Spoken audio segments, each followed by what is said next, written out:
Muito que bem, meus queridos.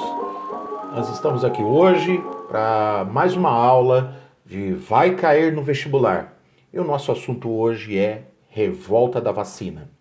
Bom, então nós vamos falar hoje sobre um assunto muito importante da história do Brasil, um assunto muito relevante, um assunto em que volta e meia cai nos vestibulares e nós vamos decifrar isso junto. Lembrando que o meu canal hoje tem o apoio de Decifrando os Vestibulares. Decifrando os Vestibulares é uma empresa nova que vai transmitir aulas online, vai preparar aulas numa plataforma digital para que você possa ter acesso a conteúdos exclusivos, fazendo assim que você seja aprovado nos vestibulares. Bom, e o nosso assunto hoje, então, como proposto, revolta da vacina, nós vamos ver, nós vamos entender, compreender como se desenvolveu esse fato histórico no início do século XX. Bom, para iniciarmos aqui o nosso entendimento, é importante lembrar do quê? É importante lembrar que no final do século XIX e início do século XX, o Brasil está passando por uma transformação social, política e econômica. No contexto político, o Brasil se torna o quê? Uma república. Em 1889, o Brasil deixa de ser então uma monarquia e passa a ser uma república, o que alguns historiadores até chamam de golpe da república. Bom, na questão social, nós estamos tendo também uma transformação muito importante. Em 1888, nós temos ali a assinatura da Lei Áurea e nós teremos então o fim da escravidão no Brasil. No aspecto econômico, nós temos que lembrar que o Brasil, nesse contexto, ele está desenvolvendo a cafeicultura. O café é o nosso principal produto de exportação.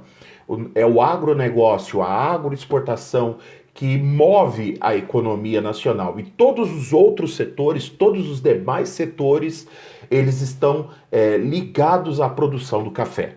É nesse cenário de final do século XIX e início do século XX, que se configura no Brasil um movimento social, um movimento econômico inspirado na Europa, um movimento artístico, principalmente, conhecida como Bela Época ou Belle Époque.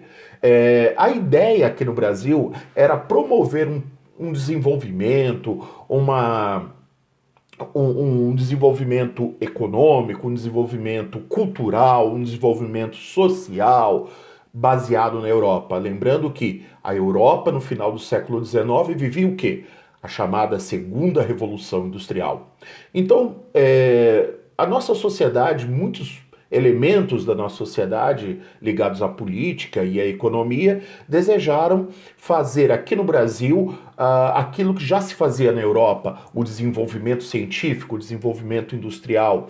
Nós vamos ter até mesmo uma instituição nacional, o Exército Brasileiro, ligado a um desses movimentos que inspira a bela época europeia, que é o positivismo. O positivismo foi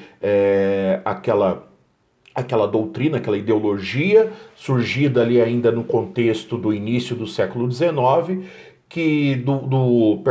do sociólogo, né, Augusto Comte, que fazia uma proposta, né? A proposta dele era que a Europa representava o chamado terceiro estado, o estado científico, o estado evoluído, e a Europa, de todas as civilizações, fez primeiro a lição de casa, passou de uma sociedade antiga, teológica, para uma sociedade industrial e científica. Nesse sentido, aqui no Brasil também, o nosso exército ele se apossa, ele toma essa ideologia, essa ideia de que haveria o quê? O amor por princípio, a ordem por meio e o progresso por fim. Lembra da nossa bandeira nacional? O que está lá? Ordem e progresso. Bom, diante desses movimentos inspirados na Europa, que aqui no Brasil nós vamos ter também a adoção de algumas medidas, como, por exemplo, a ideia de urbanização, transformar os grandes centros, as grandes cidades do Brasil em referenciais no hemisfério sul, a exemplo de Paris, a exemplo de Berlim, a exemplo de Londres. E nós vamos ver que cidades como Rio de Janeiro e São Paulo passam por uma grande transformação urbana inspirada nessa bela época, nesse período onde nós temos um grande desenvolvimento industrial no final do século XIX. Bom, isso vinha, no bojo disso tudo, vinha o quê? A ideia de branqueamento da raça.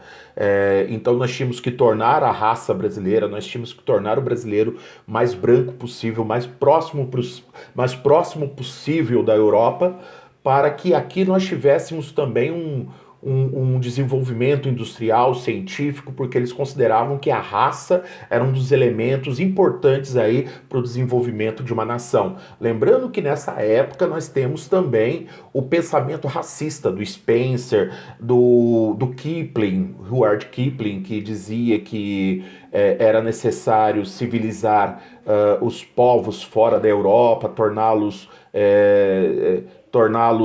cristãos, torná-los mais civilizados, e a Europa vai se imbuir então de uma missão civilizadora. Bom, sem mais delongas, como que isso repercute no Brasil? No Brasil nós sabemos que existe um histórico da desigualdade social. A desigualdade social nasce com a nossa colonização. A desigualdade social atravessa os 300 anos, os primeiros 300 anos da história colonial do Brasil. E agora, no Brasil republicano, essas desigualdades persistem. Tanto é que o movimento republicano foi feito sem participação popular. E é nesse sentido, e é nesse contexto que em 1902, o presidente do Brasil, Rodrigues Alves, ele adota uma política de urbanização, de melhoria urbana da cidade do Rio de Janeiro, juntamente com o prefeito do Rio de Janeiro, Pereira Passos, que tinha o intuito de limpar as ruas do Rio, acabar com os cortiços do centro do Rio de Janeiro e tornar o Rio de Janeiro uma cidade mais próxima possível da Europa, uma cidade mais próxima possível de Paris, né? Melhor dizendo. E é nesse sentido que começa então todo esse programa de urbanização que consiste em acabar com cortiços, o que nós chamamos aí na história de bota abaixo, e consequentemente eles começam a colocar em prática essa ação. Tanto é que eles vão expulsar os mais pobres, os mais simples, as pessoas miseráveis do centro do Rio de Janeiro. Essas pessoas, sem ter para onde ir, elas vão para onde? Elas vão lá para o morro, ou para os morros do Rio de Janeiro. Eles vão pegar pedaços de madeira, pedaços de telha, e vão construir os seus casebres no Rio de Janeiro. Muito bem, isso dá início a um processo que nós conhecemos como favelização. E é diante desse cenário em que as pessoas não poderiam morar mais no centro do Rio de Janeiro, porque o centro do Rio de Janeiro agora vai ser uma Europa tropical.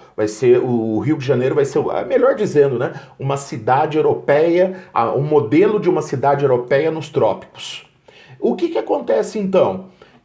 Nós não podemos esquecer que essas pessoas que foram morar nos morros do Rio de Janeiro, o primeiro morro do Rio de Janeiro foi chamado Morro da Providência. Nesse contexto, a gente vai perceber que acontece ali ah, uma continuidade da desigualdade social. Você vai ver sujeira, você vai ver falta de saneamento básico, proliferação de doenças. E em 1904, em meio a toda essa transformação, surge o quê? Surto de varíola, surto de sarampo e surto de febre amarela. Bom, nós estamos vivendo a chamada pandemia da Covid-19, e onde o governo diz o seguinte, pelo menos as autoridades dizem o seguinte, ligadas à saúde, né? As autoridades ligadas à saúde dizem o seguinte: olha, é preciso ficar em casa, é preciso ficar isolado, porque ainda nós não temos uma vacina. Mas se nós tivéssemos uma vacina para o Covid-19, certamente as autoridades estariam dizendo assim: todo mundo precisa se vacinar. Todo mundo precisa ser imunizado, porque a vacina ela vai imunizar. E nesse contexto, o que, que acontece? O sanitarista seria uma espécie hoje de ministro da saúde, naquela época era o Oswaldo Cruz, sabendo já da existência das principais vacinas de combate a essas doenças, a essas epidemias como sarampo, febre amarela, varíola, ele resolve então tornar a vacinação obrigatória. Porque já que você tem que eliminar a doença, porque a doença ela atinge todos os níveis, todas as classes sociais, tudo bem, os pobres são mais vulneráveis, mas se você não adota um programa de imunização que atinge a todos, o que, que acaba acontecendo? Uma parte da população vai ficar imunizada, a outra parte não, e a doença vai continuar circulando do mesmo jeito. Isso não é vantajoso para as secretarias da saúde. Então o Oswaldo Cruz, né, autorizado pelo Rodrigues Alves e pelo prefeito do Rio de Janeiro, Pereira Passos, resolve fazer o quê? Impor a vacinação. Bom, a imposição dessa vacinação ela veio sem nenhuma conscientização, sem nenhum programa de conscientização para a vacinação. Simplesmente ela foi imposta, ela foi colocada à força, sem nenhum tipo de propaganda, sem nenhum tipo de informação para a população mais simples. E obviamente que nesse contexto o governo ele tinha opositores, esses opositores políticos aproveitando-se desse momento de crise epidemiológica, o que eles fazem então?